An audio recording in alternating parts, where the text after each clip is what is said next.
Before you scroll away, ask yourself this: what if the darkest secrets of the church weren't buried in Scripture, but in silence? Stay with me. What you're about to hear has been hidden for over 400 years. They called it justice, but it was anything but holy. In the heart of Europe, beneath the sacred bells of a grand cathedral, over 300 women were dragged by their hair, beaten, tortured, and burned alive, all in the name of God. The villagers clapped, the priests preached, the flames roared. But what if I told you? The church that condemned them wasn't trying to cleanse evil. They were trying to hide it. This is the hidden history of one of the darkest chapters of faith. A chapter they don't want you to know ever happened. It started in a quiet village, somewhere in the heart of Germany. The year was 1594. The Black Death had finally left, but something else had arrived. Fear. Crops failed. Children died suddenly.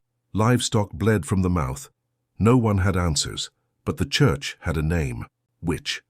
All it took was a whisper, a child with nightmares, a woman with herbs in her pockets, a widow who lived alone. The church bell would ring 3 times. By the 3rd ring, another woman vanished. The church stood tall above the village, a stone beast with a crucifix on its back and secrets in its walls. They called it the Church of the Burning Hill. Its priests wore robes soaked in incense, but behind their eyes was something else: hunger, not for souls, for power, for land, for silence. One priest, Father Reinhardt, became famous, not for saving lives, but for finding witches. He claimed God spoke through him, that he could see the devil inside women, and the villagers believed him. Because what else could explain the tragedies? The accused were mostly women, a few were girls, and one was only 11 years old. Their crimes: owning a black cat, speaking to themselves at the river, being too beautiful, knowing when rain would come. There were no lawyers, no questions, just chains, and a confession forced between screams. They were tortured in the church's basement. The villagers later called it the Crypt of Ash. Nails pulled, bones broken, names extracted. Those names became the next victims. It wasn't long before people noticed something strange. The homes of the witches, taken by the church. Their land signed over to Father Reinhardt. Their husbands forced into silence or vanished days later. This wasn't exorcism. It was cleansing of the poor, the unwanted, the women who couldn't be controlled. Historians today believe the church used witchcraft accusations as a cover to seize property, control inheritance, and eliminate rebellion. But back then, no one dared question it, because questioning the church was the next way to die. Years later, a forbidden book was discovered beneath the floorboards of an abandoned monastery. It was called Malefica Rosa. Inside, it listed names, dates, confessions, and bribes. Bribes from landowners, bribes from noblemen, all paying to rid themselves of inconvenient women. Next to many names was a strange mark, not a cross, but an upside-down flame. Only one woman ever escaped the Church of the Burning Hill. Her name was Lisbeth Keller, a midwife, a healer, a mother.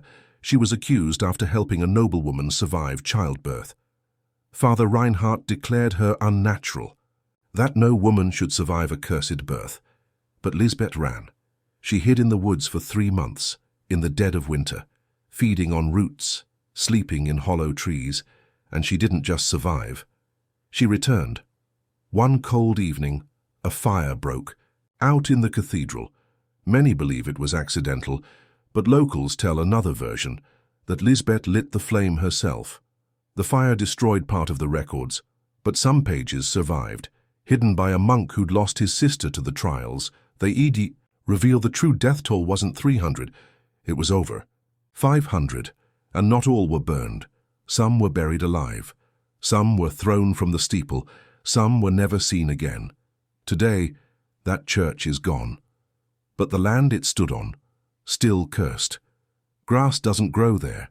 Birds don't sing there.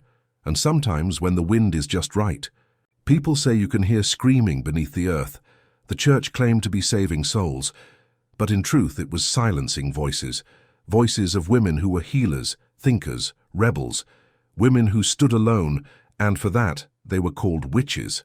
So, the next time you walk past a silent church or an old graveyard, ask yourself, what stories were buried beneath those stones, and who decided they weren't worth remembering? Because sometimes, history isn't written by the victors. It's written in ash.